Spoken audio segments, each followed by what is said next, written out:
It's Friday, January 7. This is the news on PBCJ. I'm Simone Absalom Gill. Jamaica recorded 1,128 COVID-19 cases on Wednesday, with the virus positivity rate at 46.8%. There has also been an uptick in hospitalizations and vaccine hesitancy remains. Health and Wellness Minister Dr. Christopher Tufton and Chief Medical Officer Dr. Jacqueline Pbcj expressed concern at Thursday's COVID Convo press brief. The health minister painted a grim picture. In the last 2 days, the country recorded the highest number of COVID-19 cases in recent times.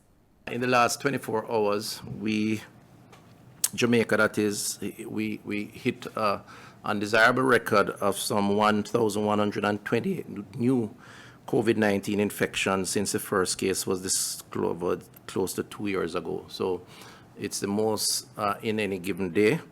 In keeping with the fourth wave, which we are now experiencing, we also recorded 3 additional deaths, and our condolences to those who have been so affected. This brings the total number of recorded infections to the island to 98,194 and to 2,486 the total number of deaths.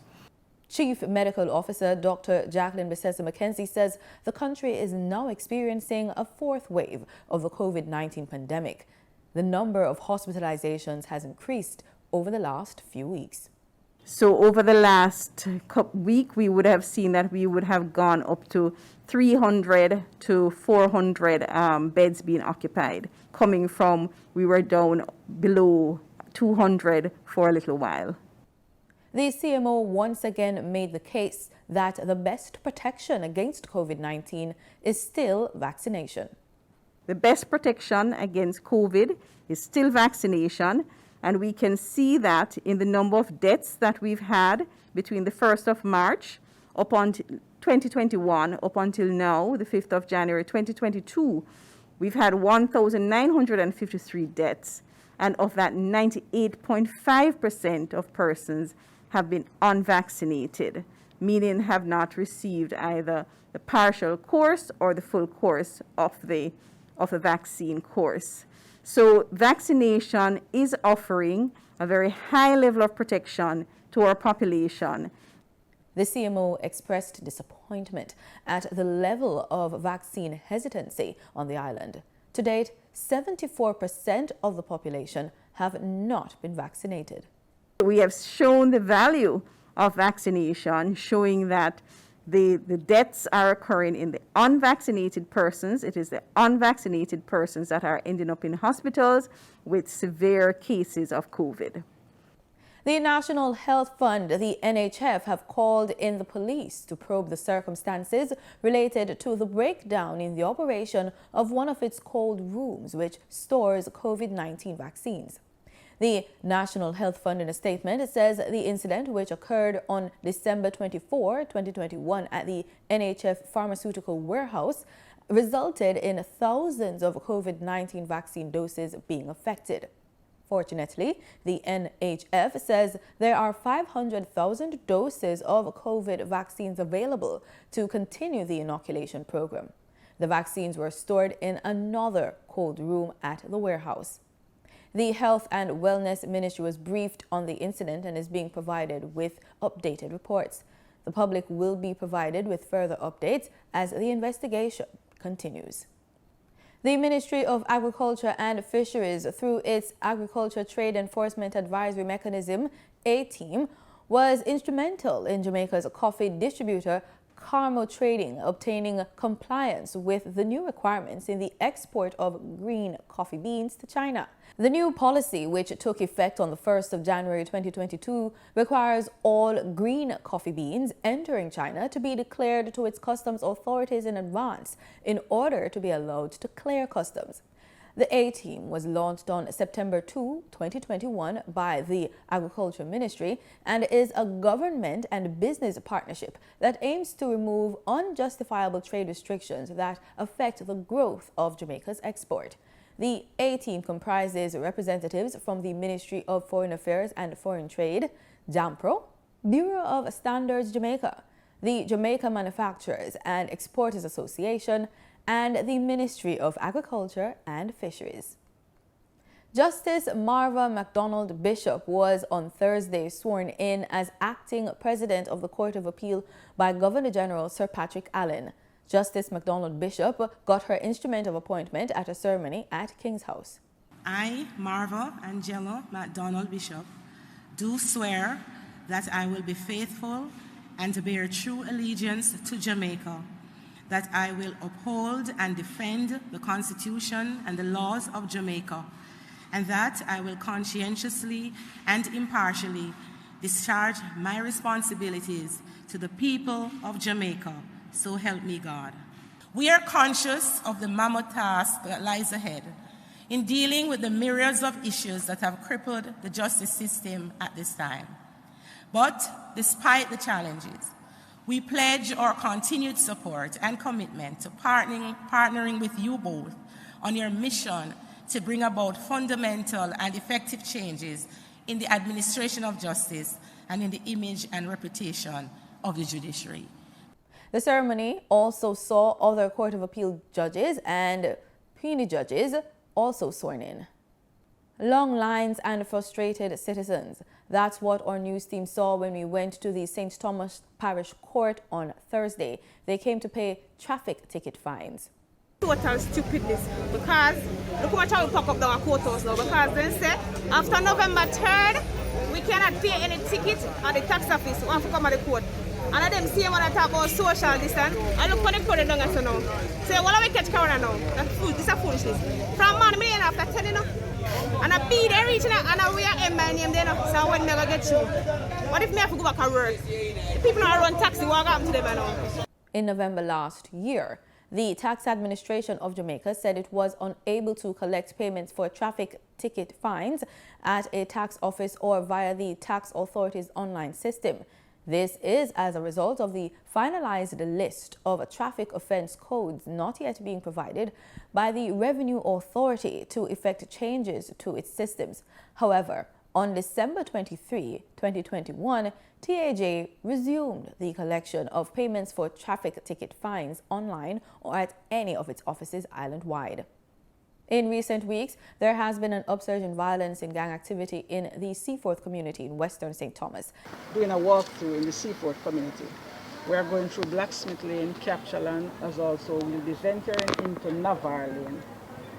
We have had quite a number of murders and shooting in this place from last year coming right on to this year. As recent as Monday, there was a murder on Debtors Lane.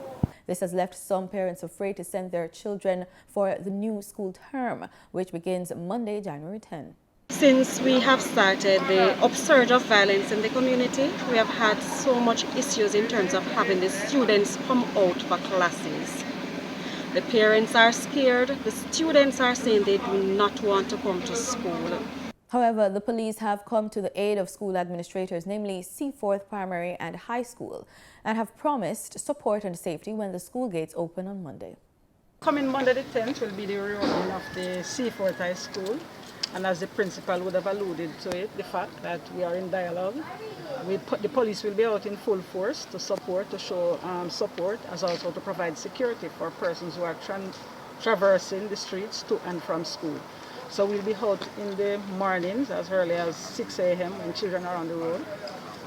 During the evening when school is on break, the police will also be out to show support. What are deposit-taking institutions, or DTIs? We get the breakdown as well as our daily market updates in today's business report with Gabriel Thompson. In foreign exchange trading for Thursday, January 6, the US dollar sold for an average $155.38. The Canadian dollar ended trading at $122.36. The pound sterling traded for $209.88, and the euro sold for an average $178.46. In Thursday's trading session, the JSE Combined Index advanced by 1,764 points to close at over 400,000 units. Overall market activity resulted from trading in 96 stocks, of which 37 advanced, 40 declined, and 19 traded firm. The junior market index advanced by 3 points to close at over 3,000 units. Stocks advanced for 1834 Investments Limited, AMG Packaging and Paper Company Limited, and Berger Paints Jamaica Limited. Stocks declined for 138 Student Living Jamaica Limited, Barita Investments Limited, and Blue Par Group Limited. Trading firm were CAC 2000 9.5% preference shares, Caribbean Flavors and Fragrances Limited, and Community and Workers of Jamaica CCU deferred share. Honeybun Limited was the volume leader with over 3 million units, followed by Sagicor Select Funds Limited Financial with over 1.5 million units, and Wigton Wind Farm Limited ordinary shares with over 1.3 million units.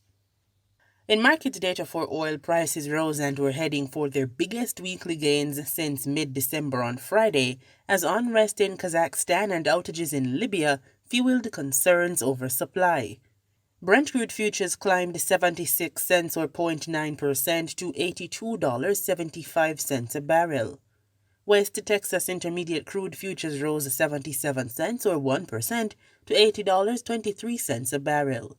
Brent and WTI were on track for gains of almost 6.5% in the first week of the year, with prices at their highest since late November, as supply concerns overtook worries that the rapid spread of the Omicron coronavirus variant might hurt demand.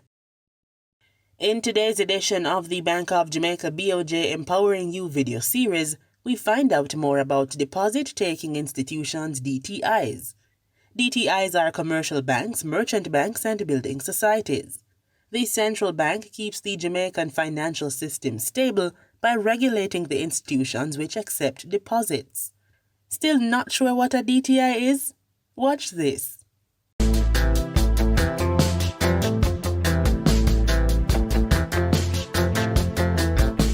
I couldn't enjoy my dinner because I was just thinking. Sorry for putting you under pressure. What is a deposit-taking institution? What that really mean?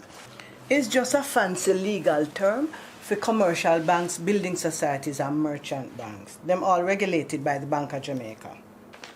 Bear with me. If I really want you to explain and make it clear what you're really saying to me.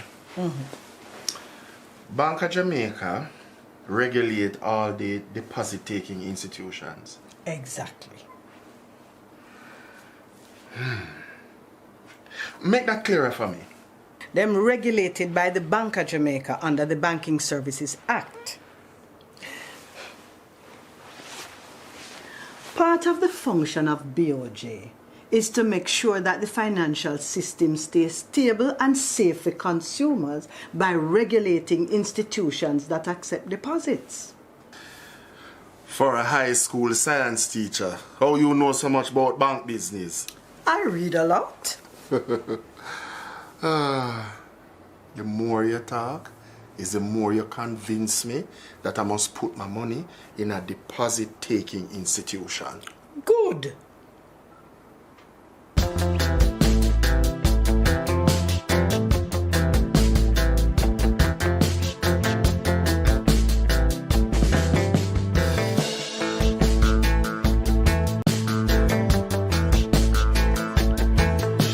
And with that, we close this Friday edition of the Business Report inside the news on Pbcj. I'm Gabrielle Thompson. Pleasant viewing. In news from across the region, we begin in the Bahamas, where the government will begin free COVID-19 testing in New Providence on Saturday. It comes as the country battles a fourth wave of cases. Kyle Walkin has that story. Here outside, the milieu looks quite peaceful and empty now, but come Saturday it should look completely different, as this is going to be one of two sites where government is going to have its free COVID-19 testing. Sadly, in this country, a lot of people aren't testing and haven't tested for the past year and a half of this pandemic because they simply can't afford it. We want to provide an avenue where people do not have to say, I didn't test because I couldn't pay for a test. Come Saturday, free antigen testing will be available as government rolls out its free testing pilot program on New Providence. According to OPM Press Secretary Clint Watson, there is a capacity for 400 tests per day, with antigen tests available at the Melia and Kendall Isaacs Gymnasium for those who aren't displaying symptoms. If an individual tests positive, they will be sent to South Beach Clinic for free PCR testing. For those of you who are having symptoms, you're going to do testing at the South Beach Clinic, which will reopen this week as well. All right, South Beach Clinic will be up and running again, and that site does not require prior registration as the other sites do. Testing at the gymnasium will be drive-through. The pilot program follows a fourth wave of infections, with hundreds of cases confirmed daily. Watson was asked if South Beach Clinic has the capacity to accommodate a large influx of people who get a positive result from the antigen test. What's happening is for persons who are symptomatic, we don't want them mixing with people at these sites. So we're saying if you're experiencing COVID-like symptoms and conditions, go to the South Beach Clinic. If a test comes back negative and you're still experiencing conditions, they may opt to do a PCR test to make it more conclusive. Free PCR testing at South Beach Clinic is nothing new.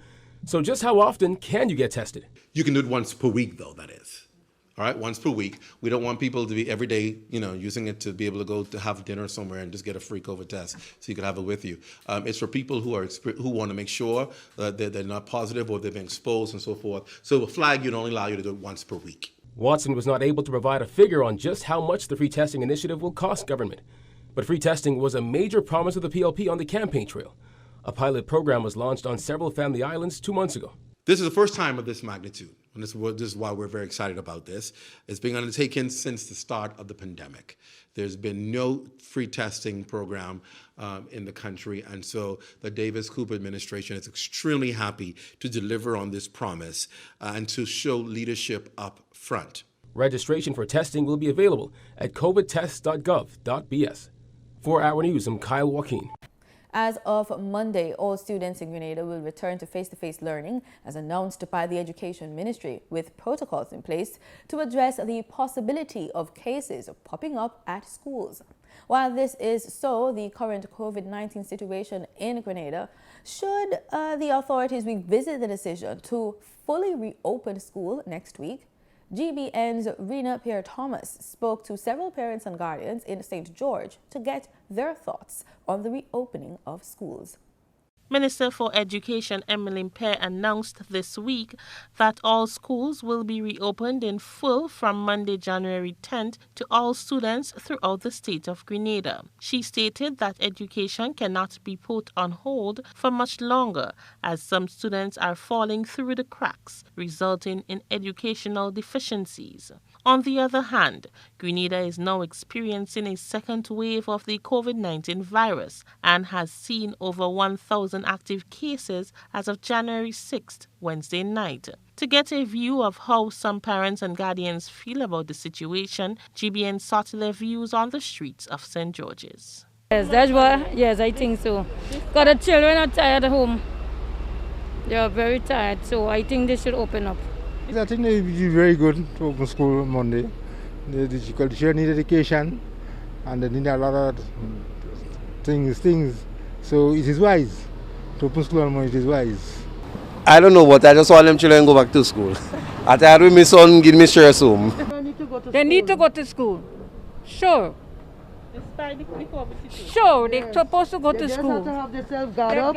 Protect yourself. Protect your children and let them go to school. While most agreed that students should return to school, there were some others who had a different opinion. I still feel they should get a little more time. The reason for that is we don't know how much people that when they go into the school, who have it and who don't have it. So let's hold on a little while and let me see what's going on. What I'm seeing in terms of the amount of cases and the nature of the virus itself, in terms of how quickly it spreads, I'm concerned whether they should open all schools at the same time, whether we can really handle a crisis with everybody being infected at the same time, and whether we have the capacity in terms of hospital space, or should it be a bad breakout? I don't find it's a good idea. No, because we had it before that from the beginning, and It was not that rapid, like how it's rapid now. And we had closed up school, we had closed up the place for a while, but now we don't want to close. And knowing that it's rapid now and you want to open up school, it's not a good move. As the current COVID-19 situation continues to unfold, it seems that the reopening of school is being supported by some parents. For GBN News, I am Rena Pett Thomas reporting. Still in Grenada, despite the willingness of the Grenadan Union of Teachers to educate the nation's children, President Jude Bartholomew says they are concerned about the current COVID-19 situation. With active cases currently over 1,000 as of Wednesday night, the GUT president called for the Education Ministry to tread cautiously following the announcement that school will reopen fully next Monday. While understanding the need to return to face-to-face teaching and learning, noting the stresses of online classes and education deficiencies for some students, GUT President Jude Bartholomew says caution must be taken to ensure one problem does not become another. Reminding education officials that children and a young population is the sector being dealt with, Bartholomew impresses that it is completely different from handling adults in a controlled environment. When you look at the dynamics now with education, you have thousands of children going to school. This new variant now, basically you listen to CNN and other, you listen to news internationally, and you are hearing that this new variant is basically attacking children, even probably more so than adults. And so therefore, and it spread fastly, and basically a wide cross-section can get the virus. That's where we have to be very, very, very, very careful. Positive cases have already been reported in at least one school, and the GUT president has recommended to the ministry to monitor the first 2 weeks of the phased face-to-face classes before making a decision. You look at the case that is rising, and one would want to say, tread cautiously. Don't just come and say, well, school opening in full next week is that because you're so concerned about the children and you're concerned. Yes, we're concerned about the children too, but we have to balance the equation because we might end up in a situation worse than basically what we want. Bartholomew says blended learning was suggested to the ministry to take into consideration the social distancing mandated within the back-to-school protocols. We also have to look that if we're going back, that you look at the classroom space. Somebody did call and express that concern to the minister last night. Classroom space, whether are we able now with the situation and with this virus spreading? Yes, you want everybody to go back and such. But when you look at the size of the school, you look at the furniture, you look at the desk arrangement, most times two persons sitting down to one desk. Are we able to do that? The union leader says while he agrees that they have to reach every student, they welcomed the return of the exit classes, which he notes could have transitioned to a gradual phased approach. I am Gerard Joseph for GBN News. In Trinidad and Tobago, the proposed new law governing fireworks limits the discharge of the incendiary devices on days that are not public holidays or Old Year's Night. Outside of public holidays and Old Year's Night, a police permit would be required. This is the core of the Summary Offences Amendment Bill 2021, as presented by the country's Attorney General, Faris Alwari. Mahela Joseph Wharton has more. The Attorney General Faris Al-Rawi sent a copy of the 15-page bill to the media on Wednesday with a statement promising public consultations on fireworks. An explanatory note said the bill provides for a permit system to use fireworks, requires certain entities to be notified about their intended use, allows the use of fireworks on specified days without a permit, restricts their use by individuals, restricts it in specified areas, and provides for a fixed penalty notice for an offence. This move by the government comes 5 days after a fire that occurred during a firework display destroyed 4 homes in Quarry Street, Port of Spain. TTT News reached out to animal rights activist Patricia Green for her thoughts on the matter. She said that at this time she and her associates are looking carefully at the proposal and will in time give a response. The AG's office is seeking public feedback on the proposals by January 26th. Its media statement attributed the bill to a call by many entities for a review of fireworks rules, even as the public was split between some wishing for a full ban but others arguing for a retention of the colourful displays. Mahalia Joseph Wharton, TTT News. In sports, we take to the seas. Lambodingy won the 10th annual all-comers Latvia Independence Regatta held recently at the Royal Jamaica Yacht Club. Skippered by P.J. Gibson, Lambodingy won the handicaps event from 8 other boats as Connor Clark sailing an Olympic-class laser boat was second, while Jazz, captained by Stephen Clark, was third. Speaking at the post-race presentation ceremony, winner P.J. Gibson, who received the Ian Gibbo Gibson Trophy, named in honor of his late brother Ian Gibson, spoke of the challenges of the day at sea. The wind was extremely light today, very challenging conditions, very hot out there. But for those who stuck with it and stuck in there, it was a great privilege to race in this race, the Latvian Regatta. Consulate Robert Scott, who also wears a cap of Vice President of Sponsors of Jamaica Olympic Association in charge of aquatic sports, gave a brief history of the relationship between Latvia and Jamaica and the regatta. The concept of it was born in 2011 right at that bar, where a number of persons, P.J. Gibson, Ian Gibbo Gibson, Rupert Bent, Andrew Thwaites, sat here and we thought of what we could do. And then on November the 20th, we had that first Latvian Independence Regatta. We had approximately 12 boats participating, and it really was a wonderful day. In all, a great day of fun and camaraderie between the sailors in anticipation of next year's staging. And that is our package. On behalf of our entire production team, we say thank you, as always, for making it PBCJ, the People's Station.